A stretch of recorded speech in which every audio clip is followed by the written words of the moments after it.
Okay, welcome back to Curious Entrepreneurs Podcast with me, Alex Hughes, my co-host Sam Squire, the Ignition Coach, and we've got a very special guest in today.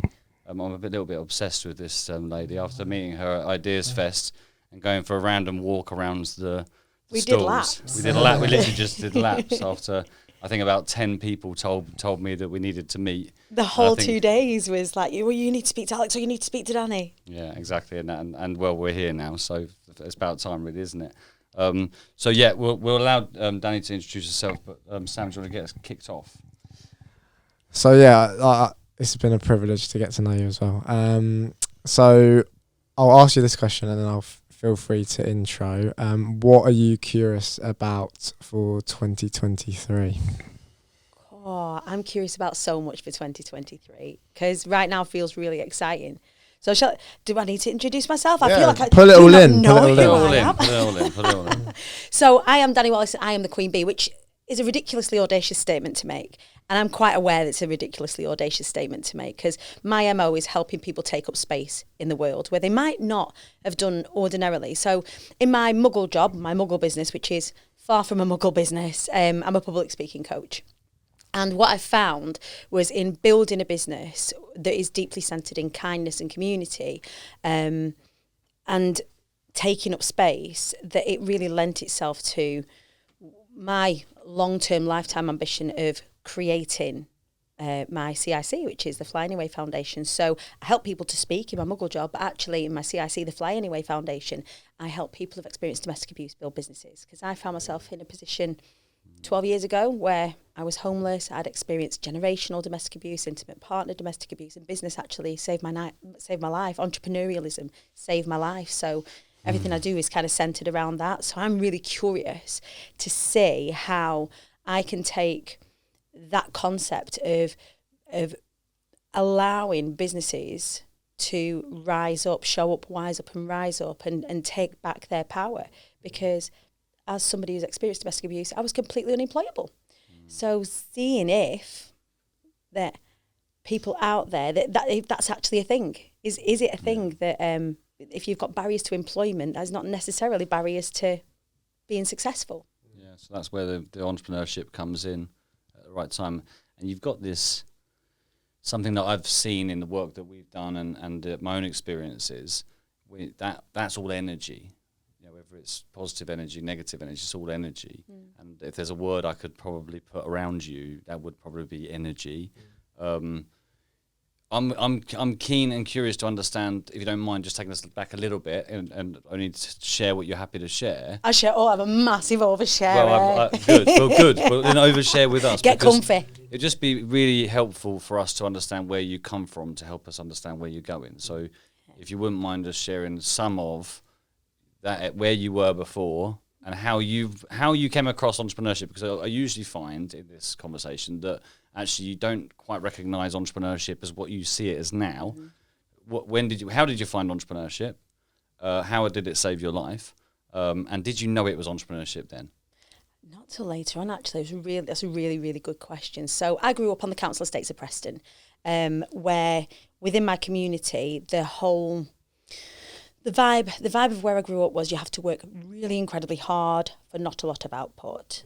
Everybody, side to side, backwards and forwards, were living on the breadline or beneath the breadline. And also things like addiction, generational domestic abuse. If I again look into the side of me, my cousins experienced domestic abuse previously. My nanas, granddads, great grandmas, great granddads. If I look back through generations, the disparity between the sexes was really inherent, like part of my makeup.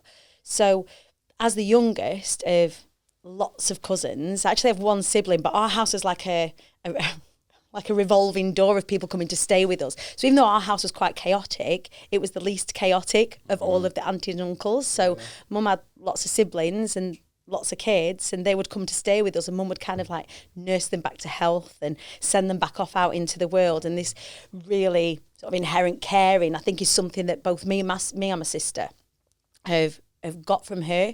And we always wanted to do something really good with that. And the problem with being brought up in chaos is you don't know it's chaos. You just think it's normal. The fights and the arguments and the drinking and all of that. And I was about 13, 14. I remember sitting in my sister's bedroom and they were fighting downstairs and we were just escaping it, put the telly on really loud. And I remember saying to Gemma, I looked to her and I just went, one day we're going to do something that is going to stop this from happening, whether it's for our kids or whether it's for the people that are around us. You and I don't know how we're going to do it. I remember saying this to her at 13, 14. How are we going to do this? I don't know. And that was just a conversation that we had watching the telly. We were watching EastEnders, something like that. And it was years later that I ran away with the circus at 16 and started singing all over the world, found out I could perform and I could sing, which was great. But it meant I could run away from my situation, worked all over the world, but it wasn't a proper job. And that's something, again, from where I come from, you've got to have a proper job, right? Yeah. Entertainment is definitely not a proper job. What I do now is not a proper... If I ask my mum now, what do I do? She couldn't answer you. It's not a proper job, but because I'm making really good money now, it's okay, it's fine. So I ran away with the circus, sang all over the world, came back to the UK to get a proper job because I didn't feel like I was doing the right thing. So I'm carrying this from my mum, from my family, that if it's not a proper job, it's not valid. And I didn't feel valid, didn't feel validated. So I came back to the UK and started to work in a contact centre. This is at the time of the rise of the contact centre, early 2000s, where it was the new factory, if you will. Everybody, and Preston's a student town, everyone's working in contact centres. So I started working for the Carphone Warehouse and they saw that I was actually really good on the phones and talent managed me. And one of the things that I found with the big corporates was that it's easier and cheaper to second you in and talent manage up than it is to recruit in talent at the top end. So cleverly for them and brilliantly for me, because I never went to university or anything like that, they taught me HR, they taught me training, they taught me how to train. I ended up being a senior leadership trainer for some fantastic brands. But underneath it all was this real difficulty, this struggle with myself and my validation, and the bar that I'd been set for my relationships was really quite low. So essentially what happened was I found myself in a position whereby I had 2 kids under the age of 3. I'd experienced intimate partner domestic abuse and I lost my house. I was homeless with my 2 kids. I went sofa surfing and living between my mum's and my sister's and friend's house. I'm trying desperately to hold on to this job for dear life, trying to hold on to this job. And there was one night I'm tucking my kids into bed and I'm just about to go down to London. They're staying at my mum's and I didn't know if I kissed them goodbye or goodnight is essentially the decision that I was making in that moment was, what am I going to do? If every decision that I've made has brought me here and I'm just a burden to everybody, including these poor kids, do I even need to be around for them? And I sat in the car, it was like a scene out of a really rubbish 80s movie. The windscreen wipers are going, it's raining outside. There must have been a really rubbish song on the radio that made me do a proper cry. But it was in that moment I decided either life was going to continue to happen to me or I was going to have to happen to life. That was a choice that I had to make in that moment, right? And it was from there that I started to think, all right, if every decision that I've made has brought me here, then every decision I make from here on in is going to take me somewhere. I'm going to have to choose the destination because I wasn't choosing the destination. I was just letting it happen. And so from there, I came out of employment, which sounds like a savvy thing to do when you're homeless. But it was the wage that I was on was just keeping me poor. It sounds weird, that there was nowhere for me to go because of the glass ceiling. This is at the start of the last recession. Nobody's moving because there's so many redundancies that are going on. Everyone's holding on for dear life to their jobs. And I was at a point where I couldn't progress anymore.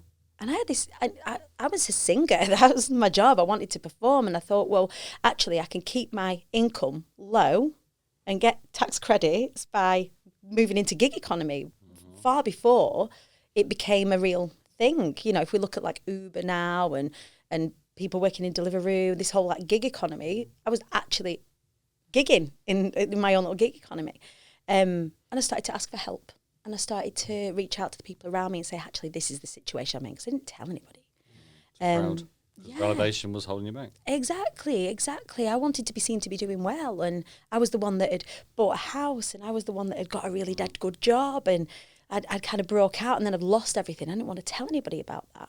So swallowing my pride and asking for help was a real important thing for me to do. When you say you asked for help, who were those characters? Telling my friends what was going on. Going to places like Citizens Advice Bureau and actually say my finances are in tatters here. I've just had my house repossessed. I don't know how to.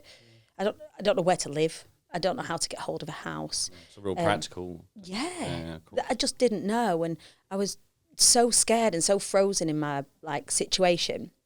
Actually asking for help, engaging in services as well. So I was being looked after by an IDVA, which is an independent domestic violence advisor. So I was under a team, a multi-agency team, and relinquishing the shame around it. It was like when I had kids, I freely and gladly gave away my dignity so it wasn't stolen from me. I didn't lose it, I gave it away, and it's kind of what I did then.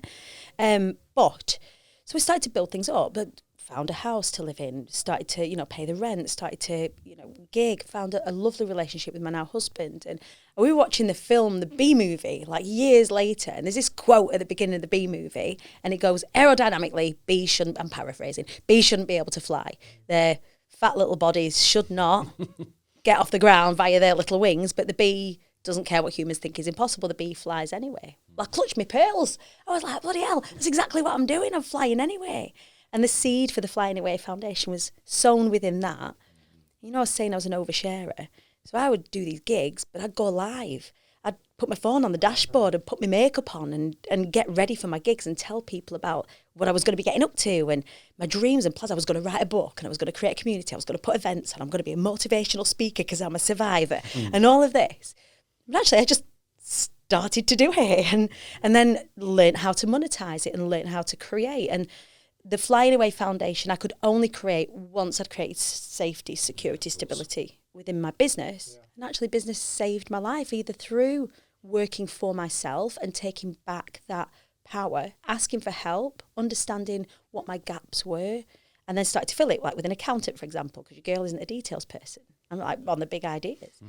So yeah, and then from there, IATQB was born, and that came more formalised, and then the Flying Away Foundation started. Here you are. And here we are, talking to you guys. I know Sam has got his brain's me worrying around some of this, because you said something just before you go into it. You said you sat in your bedroom with your sister, and you said that one day you were going to do all of what you're doing now, but then you just said that you saw that bee thing, and that was it, the seed. But actually the seed was... Yeah, 14, it activated then, it was there. Yeah. But your self-awareness, your vulnerability, you coming through that journey and unlocking yourself in that way, actually, it wasn't the seed then, the seed was 14. Yeah. Which is really interesting. Sorry, Sam's worrying. Good listening. I can very good listening. I'm listening.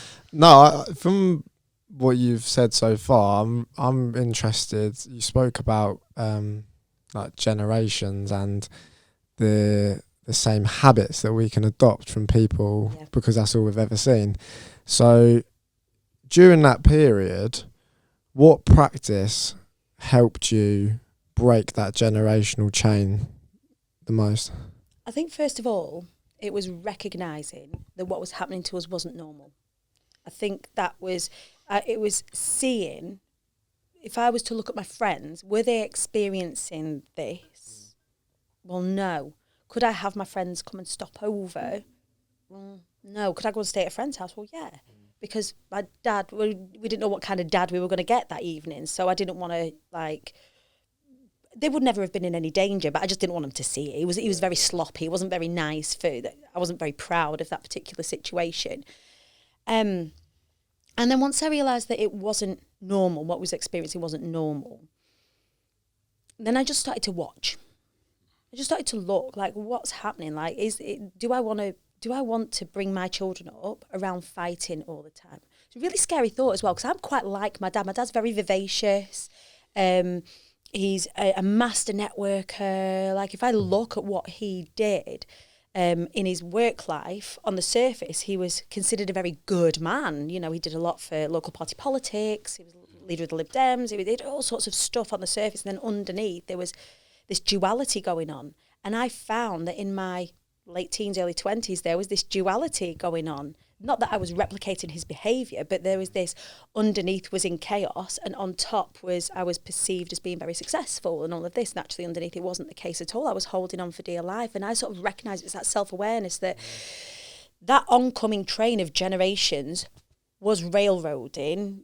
Quite literally, it was entering into my life. I was the generation. I then had a child, and I had this shitty stick that I was about to pass on to my child. I thought, no, I want to stand in front of the train and say, no, this stops with me. And my sister did the same thing. You know, we're saying about the seed that was sown, how are we going to do this? I spent the last 20 years learning about business. She spent the last 20 years learning about social care. She now works in a refuge now, and we're learning together about what is needed within the provision, and actually how can we benefit and help it instead of it being just frontline crisis support. How do we stop that cycle of happening again and again? Swim upstream. I've got goosebumps. What a powerhouse. I want to meet your sister. She's amazing. Like, she's bad man. I love that. Okay, can we talk about Fly Anyway Foundation? Because I think that's what got me hooked on you and your energy, was that, because obviously we share this mission. You know, although I was never a victim of abuse when I was younger, it was around my family, and as you know, as a 14-year-old father as well, so I've really related to where you've come from. And when we went for that walk, and I was just blown away by what you're doing with the foundation, I thought, well, we've just got to find a way to, I think that's what we said, wasn't it? Whatever it is, let's just skip to the good bit. We just do it. We're just going to fly anyway. So what's the mission for Fly Anyway Foundation? And you know, in terms of, you know, some of the engagements you've been having, I know you've got this event as well, which all coincides. So how does that whole ecosystem of support look like, and how does it work? So at present, so we've got a sort of a 5-stage plan for the Fly Anyway Foundation. So in the first instance, it feels like we're doing things arse about face. We're doing things actually towards the end of, because I don't talk about our service users as survivors, because we're actually quite past the survival bit. They're people who've experienced domestic abuse. People who've experienced domestic abuse, just people who've experienced trauma, right? And trauma will display itself in things like barriers to employment, you know, it'll, in self-esteem, in the way that people interact with the world, in all sorts of ways. And so there's lots of provision for point of crisis support. It isn't perfect. It's actually really far from perfect and leaves lots of people in lots of danger. But is that my area of expertise? The answer is absolutely not. I am not trained to provide direct support at point of crisis. However, what I do know is I do know confidence, and I do know what survival looks like. And I do know, because I've trained myself, I'm not just a survivor that serves because I've experienced it. I've made sure that I'm really educated in the field. So the first stage of the plan is to help people build businesses. If I'd had the support earlier to build a business, I would have done so sooner if I'd have known it were possible. But it wasn't. For me, it was like you go college or go uni if you can afford it. Only the few do. Where I come from, not very many people went. And then you go and get a job somewhere. Or you go straight from school, or even leave school early and just get a job. And that's it. You're in employment state of mind straight away. There's no sort of access to that. And it really scared me. If someone had told me how easy it was, and some people did at the time, they're like, Dani, you should work for yourself. It's really easy. So normalising that. It's a mindset. It's a mindset, isn't it? Yeah. So first stage is helping people with a business idea to flesh that idea out, and then provide them with the practical support and like emotional and mindset support so that they can start to implement. So our business builders, which is what we call our service users, they're not victims, not survivors, they are our business builders. People who happen to have experienced domestic abuse are supported to get their idea to point of fruition, and then supported by a community thereafter to network with each other and to help each other. So it's not about babying grown people to, like, they're going to have to hold on to our apron strings forever. It's just empowering them to say, you know, this is a valid idea. Okay, so what do you need to think about now? So that's the first stage. Then once we've established that, or we're establishing that now, we've got our business builders coming through. They're amazing. I met a so few of them proud. at your event. 2 months ago. That was like really cool. It was really cool. Gutted I couldn't be there. Obviously. I can't wait for you to come to the next one. I'll be there. Well, got some news on that as well. After. That's exciting. So next stage is employability. So barriers to employment, because having a business isn't for everybody. But what I've found is, and I've worked in welfare to work as well, that people who have experienced trauma will access work in a different way. They will think about work and employment in a different way, and actually being managed sometimes quite triggering. So to provide support for people to help remove some of those barriers to employment. So to develop ties with like HMRC, for example, with the Job Centre, to reduce sanctions on people who've experienced trauma when they're experiencing and acknowledging barriers to employment. So that's the next stage. And then it's post-crisis support. So post-crisis support is about prevention of the cycle happening again. So more specific domestic abuse related support, counselling, retreats, all of that sort of stuff. Then crisis support, because one of the terrible things about the domestic abuse provision here in the UK is everything is in silos. There's nothing joined up at all throughout the whole of the UK. There's a great foundation called ClearPath that's attempting now to create a real national network of conversation. Absolutely necessary to prevent this silo. So you can say, if you're in Cambridge, for example, you'll experience services in one way, and in Preston you'll experience services in an entirely different way. None of them are joined up, and all of these tend to be survivors that have seen a need and created their little thing for their area.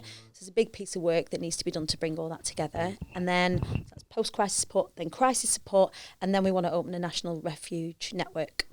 And we're working with partners now to make that happen. And Gemma, my sister, has been learning about what it takes to run a refuge from the inside out, and working with some fantastic partners there as well. So amazing. And you're a community interest company. Yeah. Which, I think that's the future. I really do. I think the network, the bigger conversations around, we just can't rely on the systems that be to resolve these problems. No. We need that entrepreneurial energy in things that matter socially and sustainably. So, I think I love the fact that you're a CIC, because that makes it easier for us to understand at a value level what you're doing for society. And I think that's what, as you scale, that's what young people are going to want. Right. They want to be part of something. You said it. I asked you after Anthropy, what did you want? What did you say? What did you say when I asked you?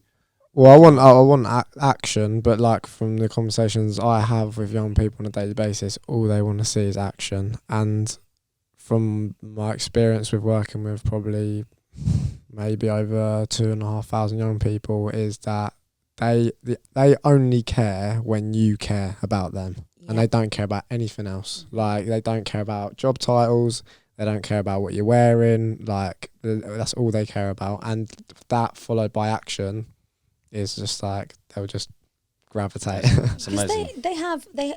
There's this great phrase: "Don't tell me you're funny, make me laugh." Yeah. And I think young people particularly need that. They don't need you to tell them things. They need to see you do something. They need to feel you care about them in order for them to make the moves. The same for people who access our services. For anybody that we work with within any kind of business. Don't tell me you're funny, make me laugh. Don't tell me you're going to do something, do the thing. Exactly. Well, that's why. So in our program, it made Sam laugh the first time I did this. I got the day one. I always lay out the pads. And I say to them, everyone turn over page 18, and they open it up, and it's blank. And I said, the whole thing's blank. Welcome to business. I've got questions. I've got curious questions for you, and we've got a network, and we've got access to the answers. But you need to find your own questions. Yeah. That's the thing. Like, literally what you said there around being told. Like, if you look at the current education system, in regards to schooling, they're always told what to do. Part of what we're going to speak about later with our launch event is around we need to actively listen to young people now. We need to approach them with a way of communicating which is completely different to what's going on, and that's through actively listening, asking the right questions, and like you said earlier about holding space for someone that actually go and be curious in this space, go and be creative, and actually take courageous action. Like, take positive risk, I say, that actually fail forwards. Yeah. We good at failing forwards, didn't you? Well, I just fall on my face, mate. But like, we have a conversation. Like, we know certain young people are going to make mistakes. We won't let them fall on their face, but we will go, right, go do that. Feel the bump. Yeah, and then come back once you've done it, reflect, and then do it better, or go a different avenue. Yeah. Okay, so let's talk about education system. Yeah. You're a mum, first and foremost. Your experiences as a parent, which I know maybe actually, before you talk about this, something you said you've been very kind to let us use some of your course material with our curious entrepreneurs, and something that's stuck in my mind since I listened to it was speak from the scar, not from the wound. Right. So I appreciate this is more from the wound because it's now. It's right now. But what are your thoughts, experiences and concerns as a parent when you think about the education system right now? So I think it helps that I'm as self-aware as I am for me to be able to speak not unemotionally about this, but without like it really kind of cutting me up. But my eldest I've got a trans son, Eli, he's 15.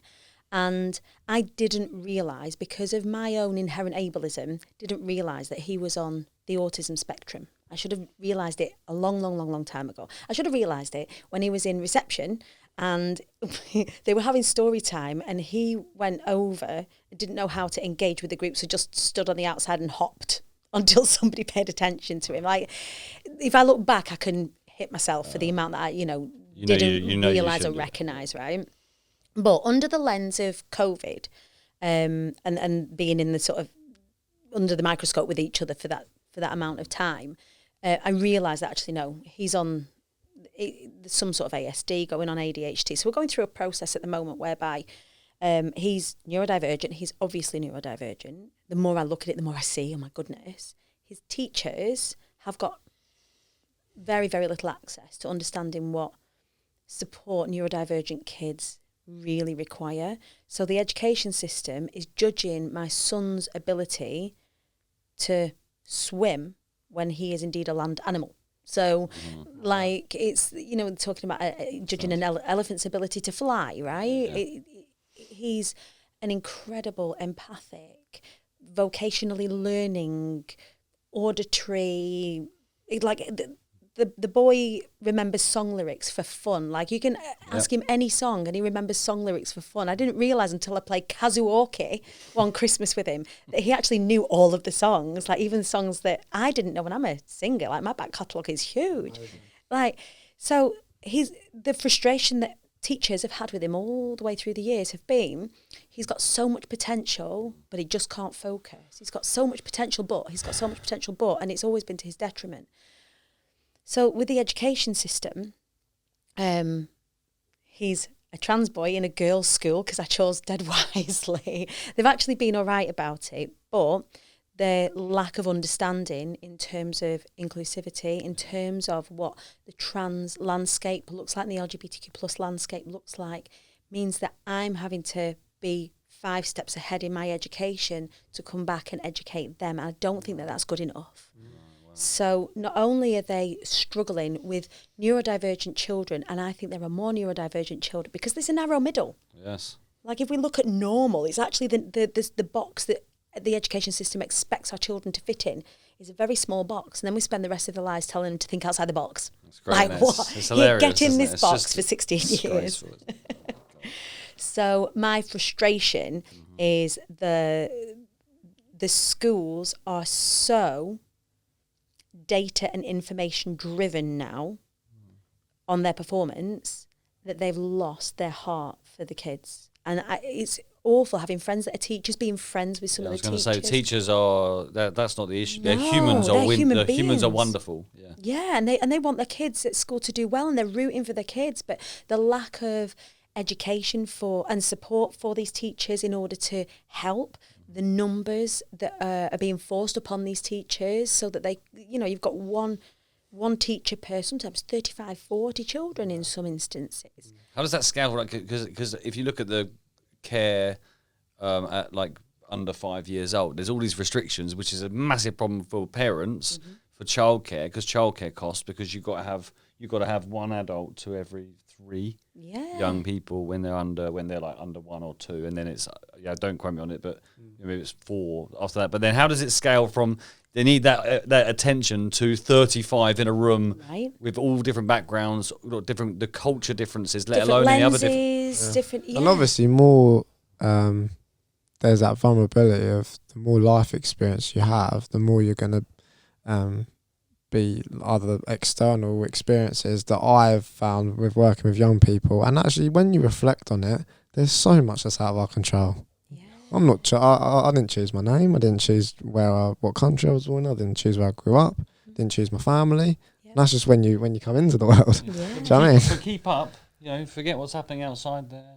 Keep up because we've got a deadline and we've got to get the tick box done. Yeah, we've got our Ofsted inspection coming. Everybody, do your best. Let's make sure that we get these GCSE results. And I'm having to have that conversation now with my son. Quite the opposite conversation that my parents had with me. My mum just wanted, as long as I did my best, then mum was happy. But she wanted me to do dead good in my exams because I was going to do dead good because I'm a clever stick. So you were the saviour because of that pressure and those generations. You took the poo stick to the clever stick. Right. So with Eli, I'm actually having to say to him, and it makes me feel like I'm at odds with myself, that I don't really give a shit about your GCSEs, babe. I'm not arsed because none of the certification has enabled me to do any of the things that I'm doing now. It has been my curiosity. It has been my self-awareness. It has been my tenacity. It has been my resilience that has brought me where I am. It has been looking a few steps ahead. It's trying to educate myself in the world that has brought me where I am, as opposed to, when we were at Ideas Fest, watched Stephen Bartlett speak, and he goes, we're teaching these kids to be shit at physics. Like, that was brilliant. Like, I am still no good at maths. I'm dyscalculate. So I found. I still can't write. Right. Honestly, I can't. I've written or produced God knows how many business plans. Sorry, I don't mean to pull you out, but when we were at that careers fair the other day, you're writing that note, and I was thinking, how's that geezer gonna? How's that geezer gonna? I'm 14. I don't know how to write. I can't write, but I've got AI, so I can write emails with Otter, and I write, and I've produced millions of pounds worth of revenue for different businesses through their business plans. Because I use the example, so I do a lot of work. Economic development work wider now, and I was working with one, I won't mention names, but I was working with one big function that are there as a function to give money to startups, and one of the barriers to getting the money was writing a business plan. Right. So I sat down and said, would you ask a 13-year-old to complete their GCSEs day one? Well, no, of course I wouldn't. I said, why the fuck would you ask a business person who's never run a business to write a business plan? Right. A business plan is a marketing asset. It's an asset to show what this business is, what its future is, what its forecasts are. To build an effective vision and strategy is much more about what you do up here on the beach and you're visualizing the future and canvassing. Nothing to do with the bloody business plan. Anyway, don't get me started on that. Entrepreneurship. So that leads in, because you've talked about resilience. Yep. You've talked about self-awareness. You've talked about confidence, tenacity, network. Yep. You basically just summed up entrepreneurship. Yeah. So what role do you think entrepreneurship, obviously it's embedded in your everything you do. It's in my DNA. I didn't even know. So how can we as a collective of social entrepreneurs, how can we make sure that entrepreneurship is talked about at 8 years old and not waiting until they've because the problem we have now, because we're the same, we're trying to get registered as alternative provision so we can get young people out of school earlier. Yeah. At the moment we can't work on them until they're 16 because we're not allowed. So we're trying to get closer and closer. But the result, personally, I think if entrepreneurship is taught as a discipline, as a mindset, as a way of life, a form of creativity from the age of 8 years old, then your son thrives. Right. Like one of the things that I've got them to, my son and my middle daughter Daisy, I'm trying to teach them entrepreneurialism without actually going, right, you're going to build a business. Yeah, exactly. So I got them to set up a vintage. So I've lost a lot of weight recently and I've got loads of clothes that I just cannot be bothered taking photos of and putting onto an app to sell them. And I was like, right, do you want to earn some coin? Because they want to earn some money. Yeah. I'm like, all right, okay. Because they've seen what I've done by building a business. They've seen what I've done. It's the new generational change. So I was like, right, okay, how instead of just doing the pots, because like you should just do the pots, like help your mum out, like just be a good person, be a good human being, help me tidy up. Well, I'm a busy bee, come on. So how can we earn some money? So we need to sell something. In order to earn some money, you're going to have to exchange some goods and services. So take some pictures, set up a Vinted account. Well, I'll do it with you. And then it's up to you to complete people's orders, to sell it, to describe the item, take the photo of the item, make sure the transaction's done, make sure it's packaged right, make sure it's safe, get it to where it's going. Brilliant. So even showing them that they can do that, and that's easily accessible from their phone. It's not dangerous for them to do. I've got like an eye on it, but they're completely autonomous. If they want a bit of money, then they know they've got a whole bunch of things there that they can sell. They've not had to do anything, make any, create anything. It's just there. Love that. And it's also like teaching them about sustainability and things like that. Like we need to be secondhand in our clothes. If they're good and they're in good nick, then why shouldn't somebody else enjoy them instead of going into landfill? So it's opened up quite a lot of conversations about the necessity for entrepreneurialism, and as well for young ones. Ivy watches what I do. Ivy thinks she's famous.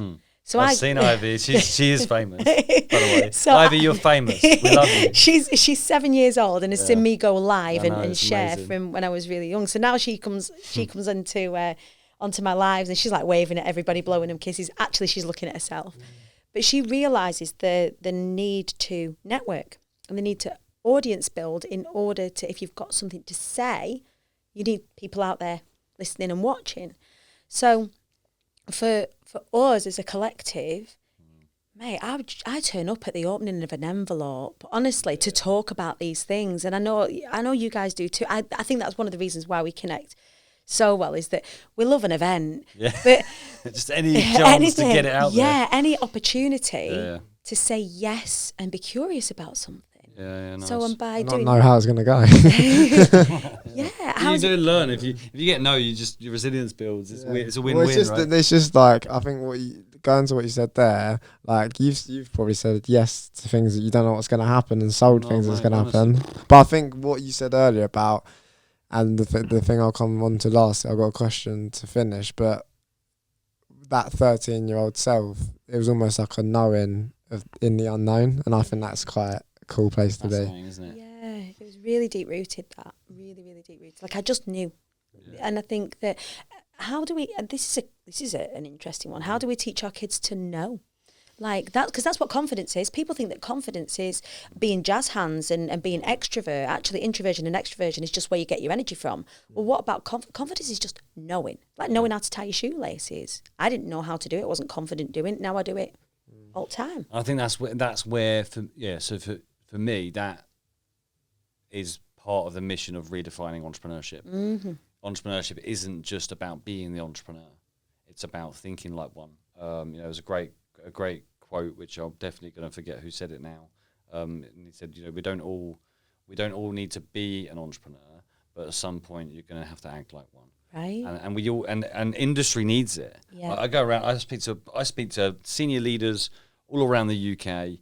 And at a board level, they want entrepreneurship. Let alone at a young talent level. Yep. Well, something I did with my son when he was younger was I wouldn't pay him for chores. So I massively agree on that. Yeah. But I would pay him for creativity. So if he produced me a piece of art, even if it was rubbish, then I'd give him money for that. So just starting to show them, because we're moving into a creator economy. Right. So that is the economy of the future. So we need to start educating it as much, like you say, there's little moments, there's little things you say. You don't have to work. Thank you, parents. You worked really hard for us. Yep. But we're not entitled. We're just more aware of our options these days. Right. And we have so much information available to us. Talking about the education system again, if you've got the likes of TikTok, where a lot of our young people are getting their information, it's the new Google. And they're getting a lot of information. They're Googling, my son understands more about his neurodiversity than I do from what he's learned from TikTok. He's more educated in and of himself because he's actively seeking that out. Now, we didn't have that luxury when we were growing up. So we was talking just before we hit roll about the education system needs to catch up with us and not the other way around. And I think there's this inherent fear within the system, of holding themselves back. Yeah, like we need to do things the way that they've always been done. But actually, we're evolving. This is what's happening. This is evolution that's happening. It's not just the times are changing. This is the next level for us. It's a race. Yeah. So to bring it back, right, to wrap that up, you know, you said one word, the most important word is community. Yeah. We've got to make all of this a community solution. Yeah. Because it's a community problem. It's not an education problem. Nope. It's not an industry problem. It's not a system problem. It's not a parent problem. Mm-hmm. It's actually a community problem. Right. If we see it as such, then we as a community can wrap around and resolve those problems. And we become more powerful as a result. Like, a lot of people feel despondent, then they're not a part of something. And how powerful we become when we become a part of something. The whole premise behind I Am the Queen Bee isn't about me being the Queen Bee. It's about having a hive mind. It's about working with the people that are around us, linking arms. Bees do this thing when they're building something new. They festoon, they link arms. They literally link arms to show where the other bees, where they're going to build to. Wow. Like, that the importance of it comes from nature. Is when we've not been encouraged to come together as a community to make change, because that's considered dangerous. And I think what's brilliant about what you guys are doing is you're doing this in a really safe and kind and like, I love this, like, kind of the curiosity that sits beneath it all. And if we're curious, then it's not offensive. Like, I'm interested to see what can we do. Wouldn't it be interesting if we were to create this change together? Well, that sounds more reasonable than going in Before and smashing shit up. Doing it. Right, exactly. They're already doing it. Well, wait, so it's working. And I think that's where you track the data. No, I'm really excited to. We're just excited to see you, let alone have you on here, and you know, keep doing what you're doing, because I think it's just incredible. There's no getting rid of me, lads. You know that, don't you? Cool. Right, can I wrap up then? Yeah, go for it, man. So if you had 1 minute to spend with the 13-year-old Dani Wallace and her sister sitting in her bedroom watching telly, You make me cry. Bloody hell. what would you, knowing what you know now and what you've gone through, what would you say to her? The question that you always need to ask yourself is, what am I learning? What am I learning? What am I learning? Not why is this happening to me? Not poor me, but what am I learning? Because that's going to help you overcome what you're going through quicker, because there is something in everything. And that's not to say the things that are going to happen to you is fair. That's not to say that you deserve any of the things that are happening around you that hurt people, and do your best to not hurt people with your hurt. You get to not pay your pain forward, you get to pay your strength forward, and that's exactly what you're going to do. Hold tight. Hold tight. Amazing. Well, thank you so much for your time and your energy. And if you want to, social handles, where can we find you? Where can we find more of you? At the Queen Bee Dani across, I'm like sand at the beach, I get everywhere. So yeah, at the Queen Bee Dani across the socials is where you will find me, on the LinkedIn, on the Instagram, at the Asdas, wherever. Brilliant. Well done. Nice. Thank you so much. Amazing. Right, brilliant.